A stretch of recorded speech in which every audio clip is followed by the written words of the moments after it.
Operation Sindoor എന്ന് പേരിട്ട ഇന്ത്യയുടെ സൈനിക നടപടി പാകിസ്ഥാനെ അമ്പെ ഉലച്ചു കളഞ്ഞിട്ടുണ്ട്. ഇന്ത്യയുടെ സംഹാര താണ്ഡവമാണ് പാകിസ്ഥാൻ കണ്ടത്. സൈനിക കേന്ദ്രങ്ങളെ ലക്ഷ്യം വെച്ചുള്ള ഇന്ത്യൻ നീക്കത്തിൽ പാകിസ്ഥാൻ ശരിക്കും അടിപതറി. പാക് വ്യോമസേനയ്ക്കടക്കം വലിയ നാശനഷ്ടങ്ങൾ സംഭവിച്ചു എന്നാണ് പുറത്തുവരുന്ന വിവരം. പാകിസ്ഥാനിലുടനീളം ഒരു ഡസനിലധികം സൈനിക താവളങ്ങളിൽ ഇന്ത്യ നടത്തിയ ആക്രമണങ്ങളിൽ പാകിസ്ഥാൻ വ്യോമസേനയുടെ അടിസ്ഥാന സൗകര്യങ്ങളുടെ ഏകദേശം 20%, നിരവധി PAF യുദ്ധവിമാനങ്ങളും നശിപ്പിക്കപ്പെട്ടതായി ഔദ്യോഗിക വൃത്തങ്ങൾ വ്യക്തമാക്കി. സൈനിക ജനവാസ മേഖലകളിലും പാകിസ്ഥാൻ നടത്തിയ ആക്രമണത്തിന് മറുപടിയായിട്ടാണ് ഇന്ത്യ പ്രത്യാക്രമണം നടത്തിയത്.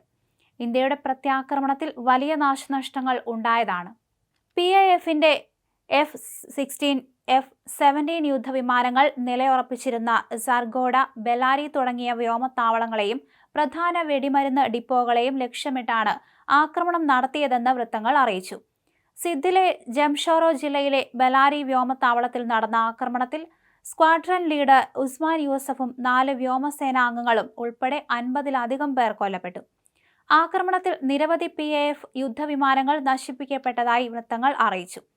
ചക്ലാലയിലെ നൂർഖാൻ, ഷെർകോട്ടിലെ റഫീഖി, ചക്വാലിലെ മുരീദ്, സുഗൂർ, സിയാൽകോട്ട്, പസ്രൂർ, ചുനിയാൻ, സർഗോഡ, സ്കർദു, ഭോലാരി, ജോക്കാർബാദ് എന്നിവിടങ്ങളിലെ സൈനിക കേന്ദ്രങ്ങളെയും വ്യോമത്താവളങ്ങളെയും ഇന്ത്യ ലക്ഷ്യമിട്ടു.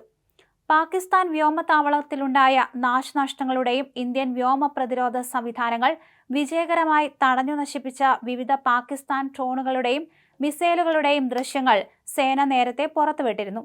അതേസമയം ഇസ്ലാമാബാദിലെ ഇന്ത്യൻ ഹൈക്കമ്മീഷനിലെ ഉദ്യോഗസ്ഥനെ പാകിസ്ഥാൻ പുറത്താക്കി. 24 മണിക്കൂറിനുള്ളിൽ രാജ്യം വിടാനാണ് നിർദ്ദേശം. ഡൽഹിയിലെ പാക് കമ്മീഷണർ ഉദ്യോഗസ്ഥനെ ഇന്ത്യ പുറത്താക്കിയതിന് പിന്നാലെയാണ് നടപടി. ഉടനടി രാജ്യം വിടാനുള്ള നിർദ്ദേശമാണ് ഇന്ത്യയും നൽകിയത്. അതേസമയം ഇന്ത്യ പാക് വെടിനിർത്തൽ ധാരണ നിലവിൽ വന്ന ശേഷമുള്ള ആദ്യ കേന്ദ്ര മന്ത്രിസഭാ യോഗം ഇന്ന് നടക്കും. ഓപ്പറേഷൻ സിന്ദൂർ നടപ്പിലാക്കിയ ശേഷം ചേർന്ന മന്ത്രിസഭാ യോഗത്തിൽ പാകിസ്ഥാന് നൽകിയ തിരിച്ചടി ഇന്ത്യക്ക് അഭിമാന നിമിഷമാണെന്നാണ് പ്രധാനമന്ത്രി വിശേഷിപ്പിച്ചത്. അതിർത്തിയിലെ സാഹചര്യം എന്തെന്ന് ഇന്നത്തെ മന്ത്രിസഭാ യോഗം വിലയിരുത്തും. സുരക്ഷാ കാര്യങ്ങൾ പരിഗണിക്കുന്ന ക്യാബിനറ്റ് സമിതിയും ഇന്ന് യോഗം ചേരും. പഹൽഗാം ഭീകരാക്രമണം നടന്ന ശേഷം ഈ സമിതി 3ാമത്തെ തവണയാണ് യോഗം ചേരുന്നത്. ഇന്ത്യ പാക് DGMO തല ചർച്ച 48 മണിക്കൂറിനകം വീണ്ടും നടത്താനാണ് ധാരണ. അതിൽ സ്വീകരിക്കേണ്ട നിലപാടുകളും യോഗത്തിൽ ചർച്ചയാകും.